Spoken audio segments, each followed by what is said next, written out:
One year, I kind of got an idea, I want to try trapping. I like to trap, I like to make lure, and I like to write. Where can I go from here? I would be able to spend more time in the woods. I was losing money hand over fist trapping, but I didn't care. Getting the traps out there is the hardest part, I think, with them. I would leave the critters in the back of my truck in the high school parking lot. We're going to set traps, like, no matter what. Some of these guys have trapped these areas for generations. Got through the fur bin. This is northern Michigan. This is what you do. Representing trappers in a positive light. I'm going to ask you guys a question.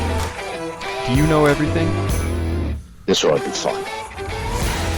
Trying to learn something from these legends. Ask questions without asking questions. Volumes of Fur Fishing Game magazine. Instruction from Parago Gorman. Herb Lennon's articles, the Herb Lennon ads. True information, trapping radios. We are trappers ourselves. To me, that's pretty important. All right, everybody listening to me? Develop a system you have to work in ahead of time to build big trap lines. If you got berry bushes, sand, and turkeys, you got bobcat. He started talking about these big pans. Most of my tuna are coming from up top, not down bottom. Probably the best martin country in the world. I don't get any better. Trying to set predator traps and trash waders. The back of that beaver looks like it's sheared. You better edit this part out. Yeah, we better. Okay, back in the fur shed. This is Trapping Today. I'm Jeremiah Wood. Second time around. I had my audio a little messed up that first time. I couldn't hear myself talk. We are brought to you by Kaatz Brothers Lures, KAATZBROS.com. Trap smarter, work harder, enjoy the success that follows. Kaatz Bros, original sponsor of the podcast. Go check out their website to get your trapping supplies. They got everything you need to get started on the trap line. OnX Maps, use your phone as a GPS on the trap line.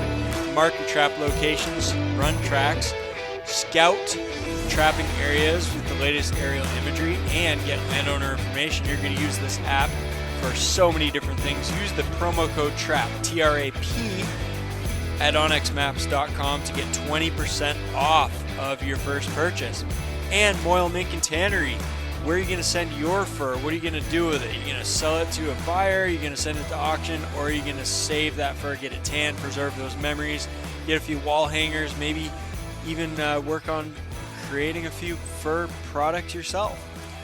Check out Moyle Mink and Tannery, moyle.net, and get your fur tanned by the professionals. Moyle has been in the business for a very long time, for decades, and they do an incredible job, awesome product, and great service, great prices. And use their online customer portal to get bumped to the head of the line. If you got your fur over there, you'll get it done a little bit quicker by using that portal. All right. It is full-on summertime here, I guess you might say. Early May. It's a little bit cold, but boy, I've been out working on the farm and sitting on a tractor a good part of the day today. So anyway, I didn't think I was going to get into talking much about that, but I thought I might just give people a little bit of an overview of what I've got going on recently since the trapping season ended, and we've got green grass and kind of transitioning to other parts of what I do. So we've got 20 bred Red Angus cows here on the farm, and we had a couple days ago we had 2 calves, and today we had 4. We had 4 calves in one day, so we're up to 6 now out of 20. So they're coming pretty quick. I've been working on some projects to try and get prepared for haymaking season, which will be coming up here. You know, it's probably only about 6 or 8 weeks away, but there's just so many different things to get ready. Bought a tractor. I was looking at those brand new Coyote tractors that apparently have kept up with inflation. The price has gone up considerably over the past couple of years, and particularly more recently. A new Coyote 73 horsepower tractor with a loader and a cab is $45,000. That's more than I paid for my 56 acres of land that I have here. And just to put it into perspective, the house that I live in right now, I paid, when we first got it, I paid $7,000 for it. So think about that. They're very expensive. But I ended up finding a 1962 Massey Ferguson 65 tractor with a bush hog for $4,500. That's what I ended up getting, and that'll have to do me for now, to help with become part of the haymaking fleet. But yeah, I was sitting there on the bush hog, creating, kind of opening up some ground that I'd like to hay here in a couple of months, and thinking a little bit about the podcast tonight, and how this time of year, kind of everything gets crowded into Saturday after dark, and trying to crank these things out. So anyway, I was fortunate enough to spend some time with Bruce Fournier up here in northern Maine. He's been here a couple times, and I've got to know Bruce pretty well the past year. He is his family is originally from this area, but he was part of kind of there's kind of been a cultural movement up here. The area that I grew up in, the St. John Valley of northern Maine, most of the people are French Acadian, and they're a pretty isolated area and culturally pretty unique. And for some reason, I'm really not sure exactly why, but of course this is an area that is very rural, not a lot of industry, not a lot of jobs. And as farming jobs started to kind of taper, and there wasn't as much opportunity available, a lot of people started moving away to look for work. And it just so happened that the majority of those people gravitated to Connecticut. And over the years, it was probably more of a cultural shift than anything, where people moved down to Connecticut and they found jobs and made a good life for themselves, and they talked to family members that were still up here in northern Maine that were looking for opportunity, and told them how great it was, and I'll set you up with a place to stay, and we all live in this area, and more people just continued to move down, and that trend has kind of continued even today. You see a lot of people going to Connecticut, and my grandparents, as I was growing up, one side of the family, they lived in Connecticut as part of that same movement, and it's an interesting little phenomenon. But anyway, Bruce grew up there because his father and mother had moved there for work, and he'd always come up to this area in northern Maine to vacation in the summertime. And so he semi-retired, and decided to move up here full time. And so a few years ago, he moved here, and he was trapping in Connecticut when he was younger, and he recently kind of got back into trapping as he's in this semi-retirement mode. So he is kind of getting re-energized and getting back into trapping. So it's been kind of cool. Got a chance to connect with him. It must have been 2 years ago, and then more recently we've been talking a little more and working with fur together and stuff. So anyway, he was in the shed here recently, a couple weeks ago, and I cornered him into doing a podcast episode. So that's what we're going to listen to tonight. I hope you guys enjoy it, and we'll get into it. All right. Okay. I think we're recording. Bruce Fournier. Yes. It's great to have you here. Thanks for having me. So we've got, in between us, we have a beaver sandwich. Yes, a pile of beavers. And we just spent about 20-30 minutes wrapping this in different ways to try to get it under the square inch requirements for UPS. What was the cost of when we started? We're up pretty close to $300. It was $270 something dollars, and I said, boys, and the funny thing about this was we had shipped them out in January, I think, and the cost was $80, and now it's up to $270, and so what the heck are we doing wrong here? Same number of beavers. Same number of beavers, exactly. Yeah. The weight-wise as well was pretty close. Yep. Yeah, so 34 pounds. So yeah, we figured that out, but it just I get a lot of questions. I've had a lot of people email me like, man, I'm trying to ship to Moyle, and it's outrageous. Tell us about your experience. Yeah, just this past week I had stopped to UPS and I had boxed up, and I had sent you a text asking if I could roll up some beaver pelts. I don't think it's a good idea to fold them, but roll them up. And I found a box that was able to take the beavers, and I could roll the edges up around it, and I put my other furs in there. I had an otter and a muskrat. send them oil, and it came out to $70 even. Yeah, I was like, wow, that's just as much as sending my beavers out. Yeah. We just sent. We get 20. What is it? 25 beavers. There's 20 in there. Yeah, and they're going to North Dakota for $86. Yeah. So it's a huge difference. And like Bruce was saying, I mean, you could easily double or triple that number if you're not careful. That's right. So we got into my UPS business account and plugged in a bunch of different numbers, and finally found the cutoff for square inches. And we got just below that cutoff, and the price just went substantially lower. Went south, which is nice for a change, as everything else was going up. Yeah. So you've been trapping for quite a while. Yeah, I was trapping. I wish I was trapping when I was younger. I started trapping when I was in my 30s, and it was a fellow that lived in the town I used to live in, Connecticut. He was a craftsman.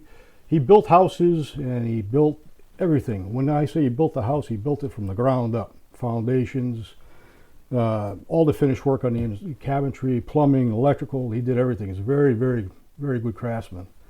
And he had a lawnmower for sale. I knew he was a trapper, and he was up in age. He was close to 80s when we started trapping together. And he said, "What do you want for your riding mower?" He says, "I want $800 for it." I said, "Sold." And I said, "Are you still trapping?" He says, "No." He says, "I can't trap too much anymore." He says, my hands are full of arthritis." And I said, "Well, I always wanted to trap." And from that moment on, I must have rekindled a spark that he had from his youthhood, and we trapped together for quite a few years before I moved back up here up north. And he's since passed, but he was quite a minker. Really? Oh yes, yeah. And we put up some big numbers. So you did probably a lot of road crossings. We did a lot of road crossings. We did a lot of private property. We did. I was also an animal control officer in the town that I lived in, so I've got a lot of nuisance complaints, and that was a sure win for me because my foot was already in the door. And I said, "Well, we have problems with these beavers chewing our trees. We'll take care of that for you. It's trapping season. No charge. No charge. We'll take care of it." And then we had another guy from Connecticut as well, and lived in our area. He had a business, nuisance wildlife control operation, and some of the fur that he caught, we would sometimes acquire for some work in exchange for another problem that he was having. Yeah. So it worked out pretty good. Yeah, we put up a lot of numbers. Yeah. What were some of your bigger seasons? My biggest season was our last season before I moved up here, and we caught close to 40 beavers, a lot of raccoon, probably I would guess probably just as many, maybe more than 50. A lot of mink, a couple dozen mink and otters, and I'm going back. I wish I had my picture in front of me. I'd be able to show you because I took them all in one shot. I had some coyotes in there. Yeah. And that was the first time I ever caught a coyote. It was with Walton. It was a double. Really? Yeah. And then after that, we caught another double. And then we started taking off, getting coyotes, and it was a. And we're talking Connecticut. And we're talking Connecticut. And you know what we caught a lot of there towards the end was fishers. Yep. But you couldn't keep them. You had to let them go. Mm-hmm. But the population is going sky high.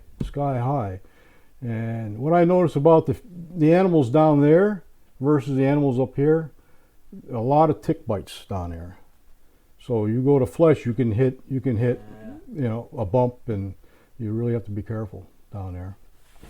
So you grew up here in northern Maine. No, I grew up in Connecticut. I grew up in your Connecticut. Dad is from northern. My family's all up here from northern Maine. Oh, yeah. okay. So so he moved down to work. To work, he retired. Okay. He came back up north, and then I retired, and I came back up north. So we're all up here now. Yeah. My sister's up here. I have one sister that's in New York. Yeah, and I don't think she's going to come this way. So your whole childhood was based on Connecticut. You're probably spending vacations. Yeah, this was our vacation. This is the only place we vacationed was up here. Every year was 2 weeks up here, and you didn't see me. I was gone. I was fishing or helping somebody out doing haying or whatever. But it was a good childhood up here. So you came up here, and now are you retired, semi-retired? I retired in 2002. I retired from the state of Connecticut as a corrections officer. And I came up here with the intention of staying retired. And that didn't work out. After 3 months, I was trying to find things to do, and I said, I got to go back to work. But I didn't get into trapping then. I should have got into trapping, and I probably wouldn't have gone back to work. Exactly. Yeah. So now I'm on the other side of that. I'm getting ready to retire. Yeah, I did another 10 years up here working, and I got a couple more. I want to go till I'm 62 at least, and then I'll get back into trapping again. So this year the first time that since you moved up, that you really got into trapping, or had you been doing it for a few years? There was a hiatus when I left retire. When I left Connecticut, I slowed down and readjusted up here, and then I didn't trap at all. I trapped my first year. I did. My first year I moved up here, I did trap because I wasn't working then, and I did catch pine marten, and I caught 6 fisher out of 1 pond. Caught a few beavers, got some more coyotes. Then after that, I started working, and then it all stopped. Yeah. It all stopped. But I had a good year up here too. My first year trapping. Yeah. Yeah, I got a few red fox as well. Yeah. And then it must have been 2 years ago that you started texting me about the making marten boxes. Yeah, I happened to stumble across your website. It was your dad. Yeah. It was your dad. I was going through the internet, and I saw that you had a pile of pine marten boxes and fisher boxes, and there were the cages as you were starting out with the cages. Yeah. And I said, I wonder if he's got those for sale, because he's got wooden ones now. You had wooden ones. I said, I'll try to see if I can buy some of those off you.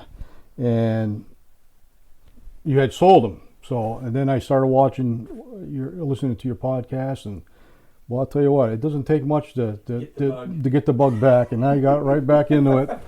You know, and it's like, what were you doing all this time? How come you left in the first place? You know, it was like, it's like a dream that comes true. You know, you're right there, and you're right in the thick of things, and you know, you get to experience. You know, instead of the rat race and the treadmill you're on every day, you're out in the wild a little bit, the wild that we have. Yeah. And it's a breath of fresh air. It's also interesting that about 8 or 10 years ago there were a lot more trappers around, and now it's like you're getting into it and everybody's getting out of it, or has gotten out of it. Yeah. You kind of got that whole area. Yeah, it's pretty well nailed down. There's no competition at all. There's, you know, I went to one place. I was going to trap for beavers, and I saw a bunch of flowage in there, and there was a guy in there, and we talked early about what we had seen in there, and he wasn't trapping. He was just trying to get the beavers to get out of there. And I said, well, now there's my competition there. I got to see who this guy is, you know. But he happened to be related to the landowner, and he says, "You want trap beaver in here? Go for it." He says, "It's all yours."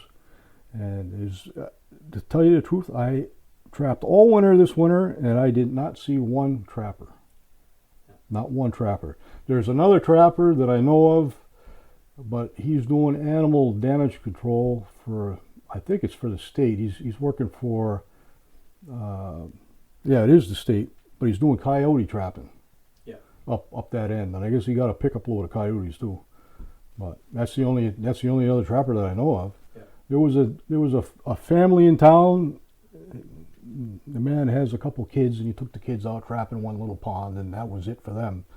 But as far as going all winter long, yeah, you must be up over 50 beaver now. Yeah, pretty close to that, and you sounds like you got all kinds of places. And the season's not over yet either. These are going to be frozen, tagged and frozen. But this COVID thing was kind of a kickstarter too, because you can't go anywhere, you can't interact with too many people, and they want you to stay away and the distance. And I said, you know what? This is a good time to go trapping. Yeah. So that worked hand in hand, because the work schedule changed too. Okay. The work schedule wasn't as it was like 3 days a week. It started out, then it went down to 2 days a week, and I said, I'll take that extra time, and I'll invest it in the trapping and taking care of some people that have problems. Yeah. Yeah. So it worked out well.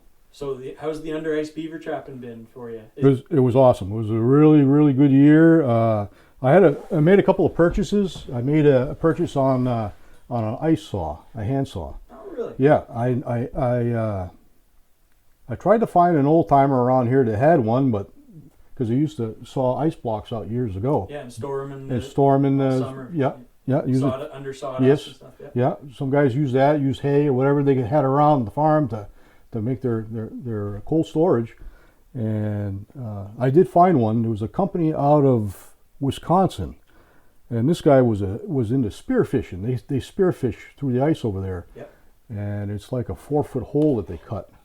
And they just wait. They dangle. They jig. I think they jig a jig, and the fish swims like by. A decoy. A decoy, yeah. And they're spearing it with this. It looks like it has like 4 or 5 prongs on a spear, and they're getting. I think they're. I don't know if it's muskie or. Well, pike they have or, sturgeon in some of those areas, like Lake Winnebago is a big lake where they have these massive sturgeon. But I think the pike spearing is where they use the decoy, and they do a lot of that. Yeah. So I called the guy and I said, "Do you have any of these saws?" He says, "Yes, I do." I said, "Well, can you send me one?" He says, "Okay." Well, a whole month goes by. I don't get it. I call him back. He says, "I shipped it." Still nothing. It was during this COVID, everything locked right up. Yeah. It took over 60 days for me to get that saw. Yeah. So that I purchased, and I purchased a pair of ice tongs. Yep. And I'll with the saw. So what you're doing? You're just cutting a big block of ice. I'm just punching a hole. I punch a hole with my spud. Yeah. And then I can cut all the way around. And once that hole is cut, I've been putting fir balls down and covering it with snow that's around. And you come back a few days later, you only have a half an inch, if that, a quarter inch of ice. And it works very, very well. I was using a pulp hook to pull the blocks out, but you're always on your knees or you're down this way here. You bend over. It's 2 hooks. It opens up, spreads open, and clamps down on it. It's like a pair of big scissors with a hook on the end. So how big does your initial hole with the spud have to be? It's got to be big enough to accommodate the saw, and the saw blade is a straight blade, and the teeth are probably about 4 inches long. The blade's probably over 3 feet, and there's a big wooden handle on it, and it folds together. Okay. So you can load that on your sled. Yeah, and it's easy to transport, and it cuts so fast.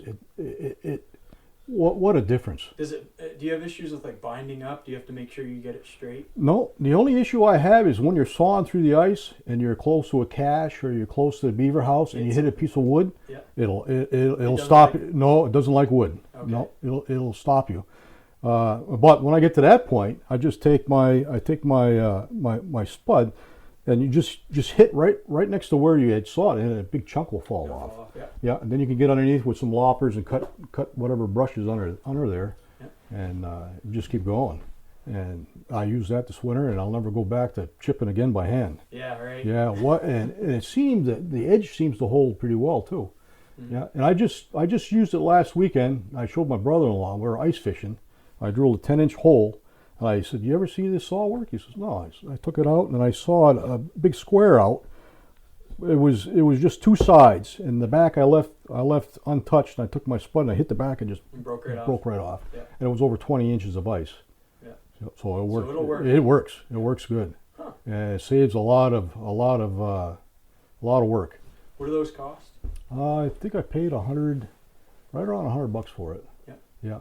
I can give you the information on it if you'd like. Yeah, sure. Yeah, check it out, and yeah. It was a well worth tool. I like to try different tools. Yeah. Yeah, because you never know, what shortcut's going to help you out in the long run. And when you're beaver trapping, time is money. Yeah. And I like to get back before it gets dark. And I saw a picture, I think, with your sled, and I don't think you had a tote sled on. You just had a Tupperware big container in the back of your sled. Yes. So you can just tuck the saw right in there, and it's pretty easy. Yeah, I have a rack on the side that came with the sled. There's an aluminum rack, and I could tuck the blade right next to the box and right next to the rack. And I have a new thing that I'm using now. Instead of bungee cords, I use this. It's like a wire tie, but it's plastic coating on the outside, and you could just bend it around and just twist Okay. it, it stays right there, and it holds everything into place. So typically on the sled, I'll just carry my traps and my spud and that saw, so I don't have to carry a chainsaw. So that gives you more room. My pack basket goes inside of that other Tupperware basket. So sometimes you got to pack out whatever you catch, and my snowshoes, I'll bring those because I'll never go anywhere without snowshoes. Sometimes you're in some places where it's pretty hard. You don't think you're gonna need them until you do. Oh, that's right. That's right. And they double as a shovel too. Yeah, they do. Yeah. So, yeah, we did pretty good on the under ice So were trapping. you using mainly 330s, or did you have foothold sets or a combination?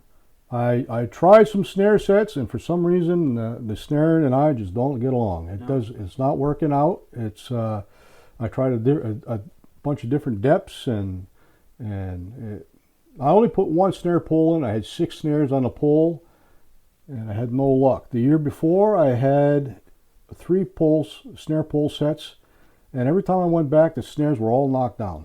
I didn't catch nothing. No tails, no feet, no by the face or anything. Nothing at all. I couldn't figure out what was going on.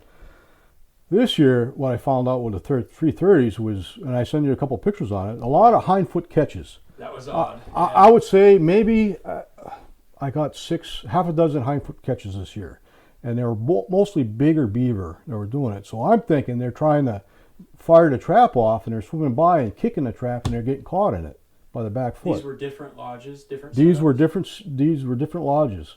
I'd never run into that before, but this was the first year. I never have had that. But I tried something different this year. This year, sometimes I'll use A-frame sets. Yep. Sometimes I'll use a pole set, 2 sticks on the sides of your 330s to secure them down. This year, I hung my traps with wire. You told me, there were some YouTube videos of guys doing that, right? Yeah, and I'll tell you what a effective set that is. I'll never go back to. It's easy. It's easier, and it's more efficient. You don't have to cut your poles, pre-cut your poles, or it's less. You have to carry. Now, was there any correlation between using those sets and the foot catches, the hind foot catches?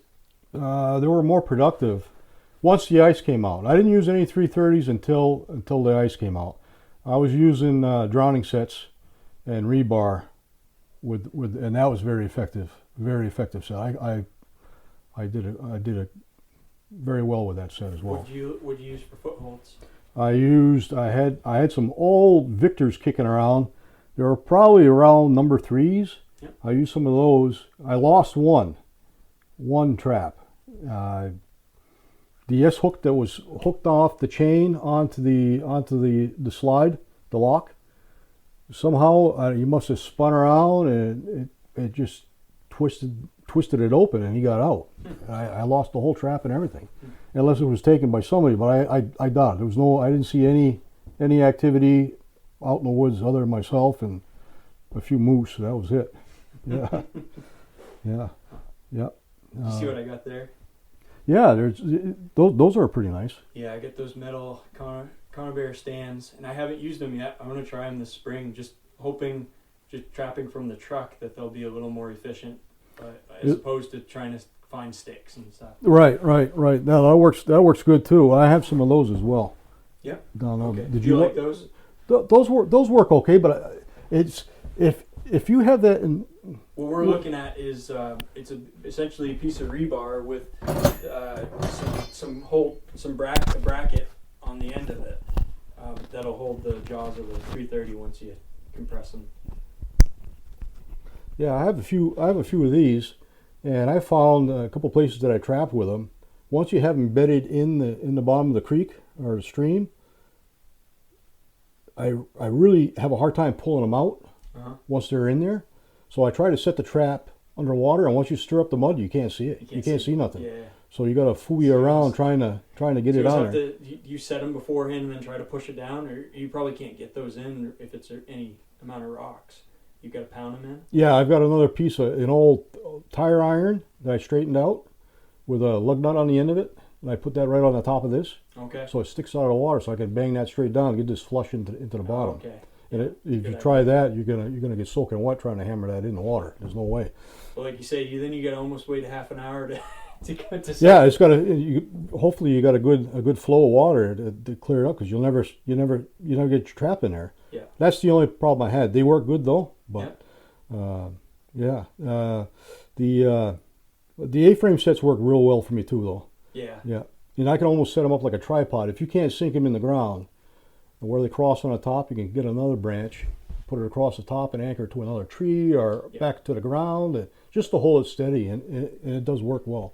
There's something about having that solid body grip. I don't know if it's just the way I learned to trap, but it feels better. It feels like this is the way it's supposed to be, rather than just swinging. Yeah, I think they'll get leery if it's a little loose. I mean, you want something that. Think so. Yeah. And this year I caught a beaver in a 330 that was swimming by with a stick in his mouth. Yeah. And the stick fired the trap off and caught half of his head and the stick. Yeah, it wasn't a full net catch. Yeah. And when I fleshed him out, his whole, you could see his skull was crushed. It killed him instantly. You're using Belials or? I got a mixture. In the more areas that there's people around, or a lot of traffic, I won't use my Belials. Yeah, you don't want to lose them. Yeah, I don't want to lose them. They're very good traps. But usually, I think I have some. They might be they're conibears. I don't know if they're Dukes or Sterlings. I got them through Sterling or years ago. Yeah, I have a bunch of those around. Yeah, and then I bought some MB 12. The big ones. Yeah, I never tried them. I never tried them this year. No, I was gonna try them. In some places you get a real wide run. And you almost need to put 2 330s in there. So I'm going to try this. I'm going to try one of these. But I never had an opportunity to try it this year. Well, I'll try it. I'll try it this fall coming up. We'll see how that works. So just that alone, that's a few bucks right there. You can buy them. I think I got them through Cots. Cots had some. Yeah, I got a few from him. And I had a bunch that I brought up with me when I moved up. But they weren't the Belials. There was a guy, you may know him. He's from your area when you guys were trapping when you were a youngster. Butch. Yeah. He's the guy that turned me on to these Belials. Okay. He said if you're gonna trap, he says, Fisher or Martin, he says you want these. You're not gonna if these things fire, something's gonna be in them, and it'll be there. And I saw YouTube videos on guys catching beavers hanging by the wires, like we were talking about earlier, by the front paw. Yep. And pull them out. Some guys get them by the tail. Yeah. It's amazing how strong these magnums are. Right, and a lot of times you go to an empty trap and you wonder if that would have been a Belial. Yeah. Well, and you know what? When the Belials close, they're metal on metal. When the other ones close, there's just a quarter inch gap out of there. If they get to one end, if you especially got a weak spring on one side, they can power out of that trap. If it's not a head catch, if it's a paw catch or a tail catch or something, they might be able to pull out that way. But they're quite the trap. Yeah, I'm impressed. And there's some another Canadian brand of similar to Belial. Savageau? Yes, that's the trap there, but they're expensive as well. Yeah, same principle, and they're very, very strong. I experimented this winter trapping with setting these traps, different setters. I've got hand setters. I try to set them by hand without anything. The older ones I can. You can, yeah. I can, but the Belials, no way. They're so strong. The springs on those traps are unbelievable. Those hand ones, those the RTS setters. It's like a caulking gun almost. No, I didn't use that. I looked at that, but the only drawback is more stuff that you got to carry. Right. I saw a guy had a talk on carrying a piece of rope with you all the time, just in case. And he pulled those Belials with no problem and set them with one hand. Yeah. He set them and just wrapped it around his hand and pulled it up. So if his hand was in there, he was able to get out of the trap. So that was another thing when you're trapping by yourself. You got to make sure that you know, I don't know if it ever happened to you, but I backed into a beaver hole before, walking around looking for something, and I stepped right into a beaver hole going backwards. I said, well, you really got to watch out. If there was a trap in there, you could have got caught. Yeah. And who knows when they come get you, if they come get you. Oh, there was the book that you just got that I just published, the Manly Hardy book.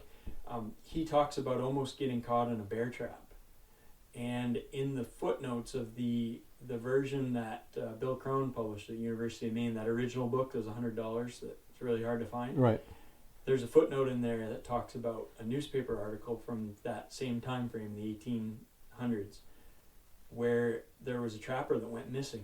I think he was in the Dover Foxcroft area, and he went missing one winter.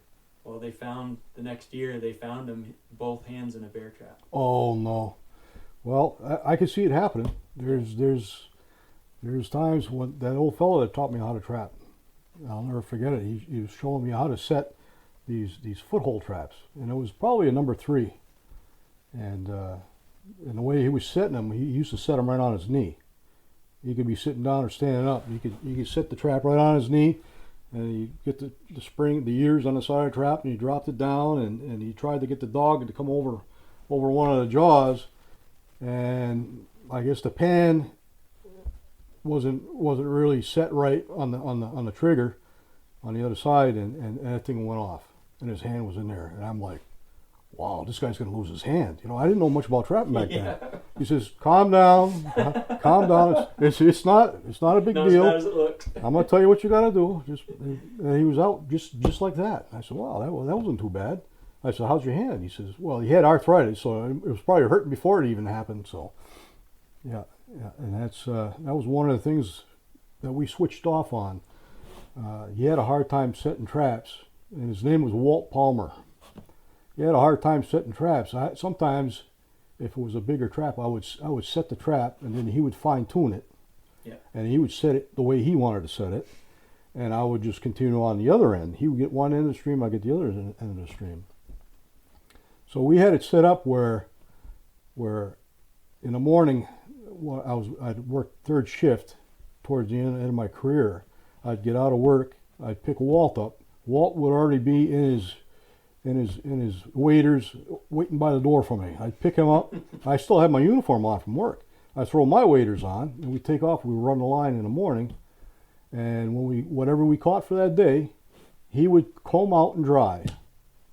And I worked third shift, so I would sleep from 9 o'clock to 2 in the afternoon or 1 o'clock or whatever, and I would get up.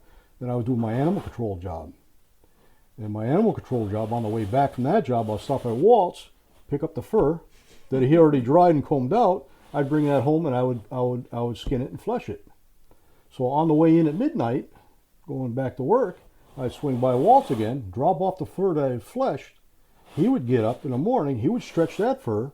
He'd have his waders on, waiting for me to complete the circuit again. Good system. Yeah, a good system, and it worked well. It worked well. Yeah, he was quite the mentor.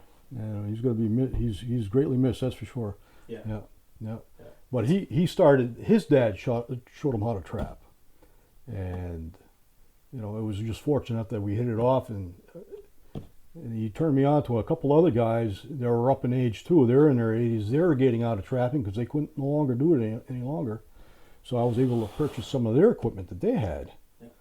So I kind of like got a break all the way around. All these learning curves that he had to go through when he was a kid, he already experienced that. So they say experience is the best teacher, but I'll tell you what, somebody that's already been there is willing to share it with you. Yeah, you can skip ahead. You can skip ahead quite fast. Yeah. There was another thing that you told me. He stressed a lot in the area that we lived in. There was a lot of people. He says, never walk along the side of the stream. Always walk in the stream. I'm trying to think, why was you want me? It was because of your tracks. He didn't want people to know where his sets were, so he wouldn't walk on the side of the bank. And when he was trapping, there was heavy competition days. There was heavy competition, and he got cleaned out one time. Did he? He got cleaned out one time, and he had a problem. Somebody coming in there and stealing his traps, And he went in there and showed a warden where his traps were, all his traps were, and he went back and he had the same thing happen again. So he stressed a lot. He said, never walk in the mud or alongside your trap line. Always walk in the water if you can. Sometimes you can't help it. And he was very meticulous on checking his traps. He wouldn't go a full 24 hours. You know, if you set him that well, it would be 24. If you set him that morning, he'd be back that morning. Mm-hmm. He wouldn't let it lag at all. So, yeah, he was quite the trapper, and I'm fortunate I had the opportunity to be schooled by him. Yeah. Yeah. And it's got to be good for an old guy that thinks he's all done and has the chance to help someone out and kind of get that back into it a little bit before the end. Yeah, and he did too. Yeah, he enjoyed it. And like we were saying earlier, we starting off saying that this guy that taught me, he was a craftsman. He made all his own fleshing beam. He made me a fleshing beam. He cut the tree down. He shaped it. He cut it in half. He made, then this is the fleshing beam that I use today, that he made for me, and I'm still using it. And it's going to be around when I'm gone. Yeah. And somebody else will be using it. It's and all the boards, all the coyote boards, and he made all of those. He made everything. Beaver boards, they're really not too hard to make. You just have to get the pattern. But yeah, he was quite the craftsman. Yeah. Yeah, there was one set they was showing us when we were starting out, and his trap was gone. So he come to get me. He says, "I need a hand trying to find my trap." And we walked on this little stream that was there. It was right in farm country, dairy farm. Sure enough, his trap is gone, and we were looking around. We couldn't find any drag marks. And back then, a lot of times, I don't know if we can use drags up here anymore. I don't think so. But we're able to use drags down there. You can see where it dragged and it was gone. And what it was a raccoon climbed a tree and brought the whole drag and the trap and everything was up in the tree. He's looking down at us like, "What are you guys looking for? You know, you're not supposed to be here." Yeah, they're very, very smart. Yeah. You're in their territory, and it takes some time took me time to understand their habitats and how they use the terrain and how they travel, and you know, once you get an idea of that, it's going to help you out a lot more. Yeah. So what's next for you? Next for me, I think I'm gonna. You buy a trap line in Alaska? Oh, funny you mention that. I was looking online. I told you too. I typed in trap lines for sale in Alaska. Bing, here they are. I saw, and I telling my wife, and she's kind of not really listening, you know. But I said, "Look at that." I don't think you should go, but I would definitely love to go for a season anyway. Yeah. Just for one season, and try it out there. Yeah, you had the opportunity to try it, and I envy you for that, because you know there's a lot of guys that wish they could do that, and they'll never have the opportunity to try it, and you got to even. I get to see the best part of it, the enjoyable part, without having to do all the work and building the cabin and cutting out the trails. Right. But these trap lines are already established. They're turnkey. Some of them you go in there, they already have the cabin. They got the traps. Some of them got the traps right there. Yeah. And you're good. One place I looked at had 400 square miles, and they give you a list of the fur bearers that are on there, so you know what you're looking at on there. Pine martens on there, and they had wolverine. I always wanted to trap a wolverine. Wolverines on there, and they had lynx on there, and all the big money furs. Yeah. I said, boy, if I had that walking through my backyard, I'd be a rich man. Maybe not money wise, but in spirit. Yeah, exactly. Yeah, exactly. Yeah, because the cost to get everything up there, just to get to a trap line up there, is crazy. Like we had talked about. We were looking at a TV show about Alaska, my wife and I, and they were buying houses in the Yukon. And there was a family that moved from Texas to the Yukon, and just to have their property shipped from the Yukon from Texas to Yukon was $27,000 just to have it shipped there. So you're almost better off just Buy new stuff. or find a place that's already established and just use that stuff that they have there. And it doesn't make any sense. You can't do that today. You know, the money is, unless you have the money, you can do it. But that's definitely would be one of my dreams to go up there and spend a winter trapping on a line. Yeah, not starting out. Me too. Yeah, I know. No, I wonder if Charlie would split his line up in Alaska over there. I looked at Charlie's website. Which Charlie? Jago? Yes. Yeah. He's a guide. Yeah. He guides up there, and I was looking at some of the prices that he had for different species that he was guide for, and so he's pretty well rounded. That kid. He's doing well for himself. Yeah, I'm assuming that is to help subsidize his trapping habit. Yeah, exactly. But he did wind up with another line. He bought Bob's, right? Bob's line, yeah. And thankfully so, because I think his got burned out with the fire a couple of years ago. So I don't know how he made out. I don't know if you had a chance to talk to him lately. I haven't yet. No. Oh, I haven't. I've never talked with Charlie. I'd love to get him on the show, but I've talked other people who know him and who talk with him. He's I enjoy watching him on the show. I enjoy all those guys. Yeah. And all the scenery and everything. Yeah, it's beautiful. It's beautiful. It's amazing what one man can do by himself out there. He built that cabin. You know, he's well versed in what he's doing. He's at home. That's what he's. Grew up there. Yeah, that's his thing. That's what it's all about.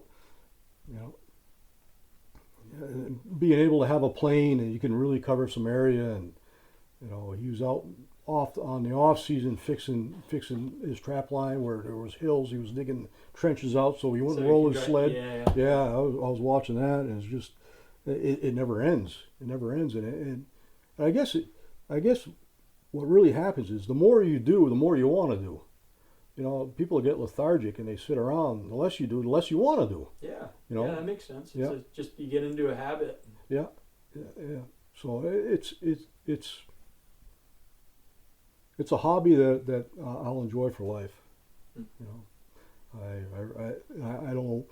When I came up here, I started working right away. The first year I didn't. I trapped and I really enjoyed it. And then, you know, like I said, the treadmill of life gets you caught up in the spin of things and having to pay for this and pay for that, and pretty soon that's all you're doing. You're a slave to you know, society around you. Yeah. Yeah, and then by the time you retire, you might be not feeling like you want. Yeah, exactly. You're getting all these ailments and stuff, and people can't move. And you know, I see people my age now that you know they don't do too much. No, they don't do too much. And I'm enjoying it right now while I can. Yeah, while I can. And we're pretty lucky. It's not Alaska, but we get a little taste of it because we don't have a lot of people up here. I mean, you could set out a trap line and have a timber company come and clear cut all the land on your trap line, which is frustrating. But at least we do get to get away from people, and we have kind of a little taste of wilderness. Right. Well, which is good. I mean, at least it's still there if you want to go for the experience. It's I remember just this past winter trapping in areas where I used to fish when I was a kid.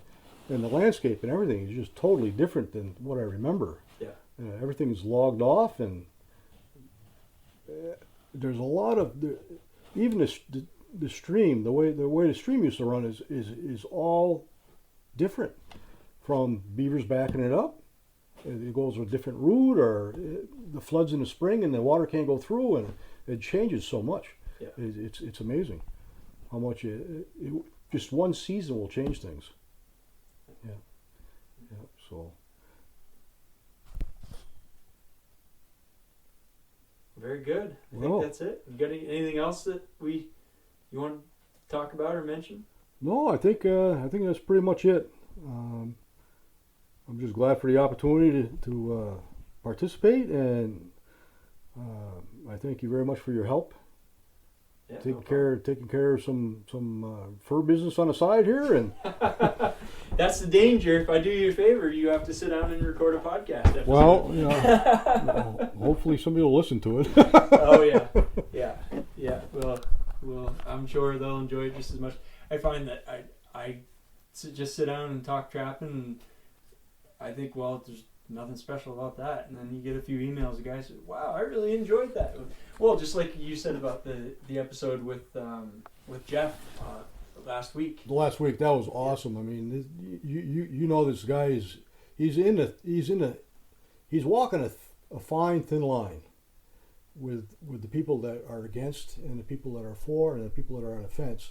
And I feel that he's professional enough that he can communicate with all sides, and show them what it's all about. It's not just one sided, you know. Yeah, we need that. Yes. And I joined his email, and on there it says you can participate. We need your help. So we'll see. Yep, that's Jeff Trainer, Fur Bear Conservation, and yeah, more to come from there too. So thanks, Bruce. Yep, Great to sit down with you. Yeah, awesome.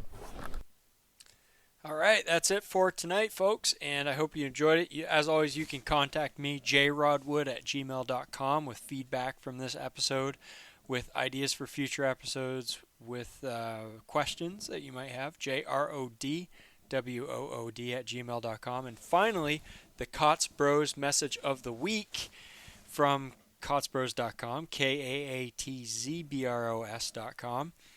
Get your TS85 setters. They have a brand new setting tool for the TS85s designed specifically for those traps in response to a bunch of folks that wanted to have some setters for those. You can find them at the Kotz Bros website, as well as a bunch of other items. And remember, prices are going up throughout the trapping supply dealer world, and everywhere in America right now. We're really in a period of time where I think we're going to see some big inflation, more inflation than we've seen in my lifetime, and it will not hurt to get your supplies ahead of time this year. So anyway, thanks for listening in, and till next time, keep on talking trapping, keep on thinking trapping. We'll catch you on the next episode.